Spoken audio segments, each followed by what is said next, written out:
The machine, Incline Overhead Triceps Extension, is an exercise that isolates and targets the tricep muscles on the back of the upper arm.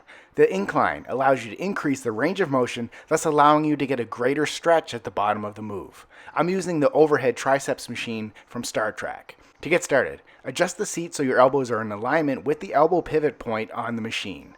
Sit down with your back flat against the back pad. Press your foot into the foot platform to make it easier to grip the handles over your head. Once you grip the handles, remove your foot from the foot platform, then press both feet firmly into the floor. Focus on keeping your elbows in as you extend your arms over your body. At the top of the movement, contract your triceps hard to feel a good squeeze, then under control, slowly bend your elbows to lower the weight, stopping just before the weight plates touch.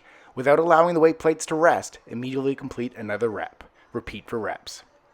Subscribe to get a new exercise video every day.